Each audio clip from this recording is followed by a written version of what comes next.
이강인은 여전히 선발과 벤치를 오가고 있습니다. 이번 시즌 리그 개막전에 선발 출전하여 골을 넣었고 2라운드에서도 득점에 성공했으나 출전 시간은 일정치 않았습니다. 루이스 엘리케 감독은 좌우 윙어의 브래들리 바르콜라, 덴벨레를 선호했습니다. 이강인은 가짜 9번 역할을 부여받기도 했습니다. 출전 시간이 부족하고 연속해서 선발로 출전하는 횟수가 적은데도 불구하고 이강인은 좋은 모습을 이어오고 있습니다. 이강인은 이번 모나코전 도움으로 6골 2도움, 총 8개의 공격 포인트를 기록하게 됐습니다. PSG에서 공동 3위의 수치인데요. 바르콜라, 덴벨레가 12개의 공격 포인트로 공동 1위, 이강인과 주앙 네베스가 3위인 상황입니다. 찬스 메이킹 쪽에서도 이강인은 상위권이었습니다. 축구 통계 매체 데이터풋은 모나코전 이후 이번 시즌 PSG에서 가장 확실한 기회를 창출한 선수들 순위다. 오카가 계산한 이 수치는 팀 동료의 마무리에 따라 달라지는 도움 횟수보다 더 밀접한 관련이 있습니다. 확실한 기회를 만들어내는 수치라 볼 수 있다라며 PSG 선수들 순위를 전했습니다. 1위는 아슈라프 하키미로 14회 창출이었고 이강인이 11회 창출로 2위에 올랐습니다. 단순한 수치로 보더라도 이강인의 찬스 메이킹 능력은 팀 내 최고 수준인데요. 이번 시즌 빅찬스 생성 순위에서 이강인은 9회로 덴벨레와 함께 2위입니다. 기회 창출 횟수도 35회로 하키미와 함께 공동 2위인 것입니다. 무엇보다도 이강인이 하키미, 덴벨레 등보다도 적게 뛰고도 이런 능력을 보여준다는 것이 무척이나 대단한 상황임을 알 수 있습니다. 여기에 이강인의 활약에 고무된 김도훈 감독은 공개적인 자리에서 특급 칭찬을 날리며 화제가 되고 있습니다. 지난 9일 김 감독은 국내 매체와의 인터뷰에서 이강인의 이름을 직접 언급했습니다. 김 감독은 이강인은 솔직히 계속 칭찬을 해줘야 하는 선수라며 축구 선수로는 최고의 테크니션이라고 생각한다라고 말했습니다.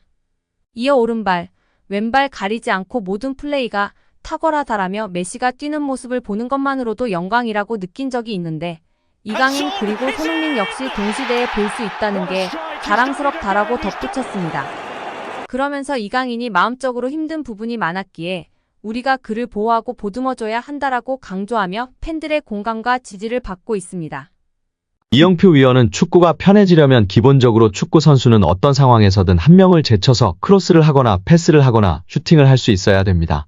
드리블을 통해서 템포를 죽이는 거는 안 좋은 행동이지만 동시에 어렸을 때부터 사이드에서 특히 1대1이 걸리면 한 명을 제쳐서 크로스를 올릴 수 있는 게 안 되면 축구가 어려워집니다.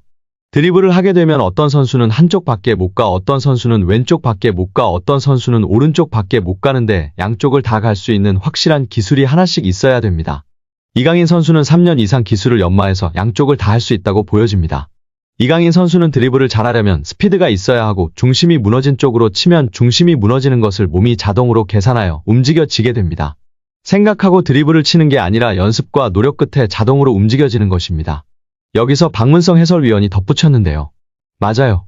이전에 앙리 선수도 인터뷰에서 패널들이 어떻게 그렇게 많은 골을 넣을 수 있었는지 물었을 때 생각하고 계산하고 슈팅을 때린 것이 아니다.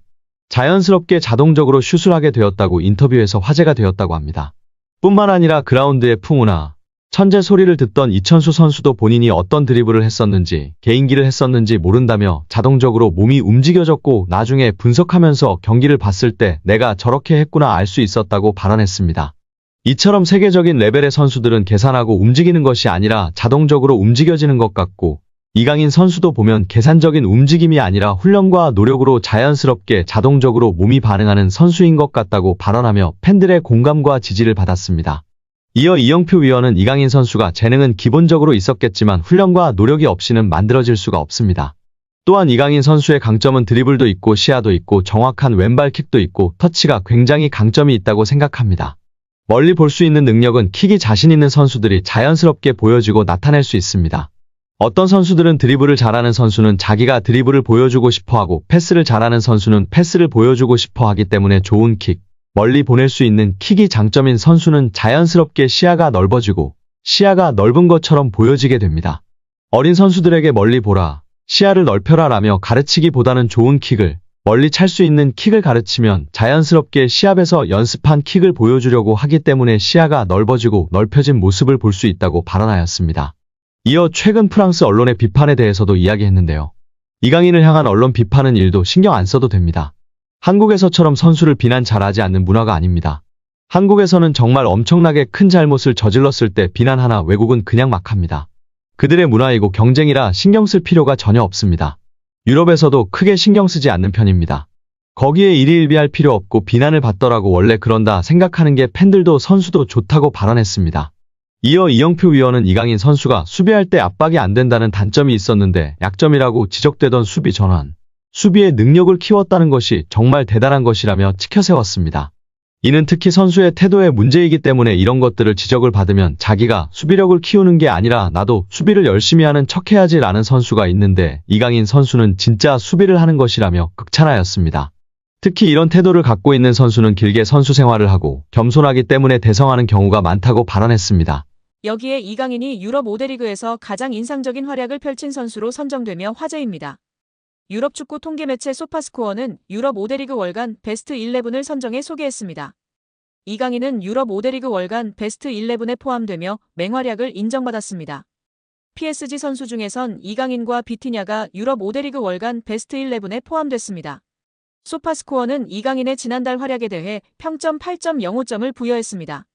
소파스코어가 선정한 유럽 5대 리그 월간 베스트 11 공격수에는 케인과 마르무시가 선정됐고 미드필더진에는 이강인과 함께 쿠냐, 브루노 페르난데스, 페린 비티냐가 포진했습니다. 수비진은 바스토니, 타코스키, 마즈라위가 구축했고 골키퍼에는 레온이 선정됐습니다. 이강인은 올 시즌 PSG에서 펄스9과 측면 공격수 등 다양한 포지션을 맡으며 주축 선수 중 한 명으로 활약하고 있습니다. 이강인이 올 시즌 맹활약을 펼치고 있는 PSG는 내분설이 언급되기도 했는데요. 프랑스 매체 르텐스포르트는 PSG 라커룸이 폭발했다. 루이스 엘리케 감독과 선수들 사이에 긴장에 관한 루머가 나돌았다. 특정 선수가 아니라 여러 선수가 불만을 느끼고 있다고 전했다. 이 매체는 루이스는 감독에게 화를 냈다. 바르콜라와 덴벨레가 루이스 엘리케 감독에게 불만을 가지고 있다고 덧붙였습니다. 프랑스 매체 풋메르카토는 바르콜라는 루이스 엘리케 감독의 지시에 좌절했다. 경기에서 맡는 역할에 대해 좋아하지 않는다며 돈나룸마가 루이스 엘리케 감독에게 불만이 있다는 것은 놀라운 일이 아니다. 아센시오, 덴벨레, 루이스도 감독에게 불만이 있는 선수라며 PSG에서 4명 이상의 선수가 루이스 엘리케 감독에게 불만이 있는 것으로 언급했습니다.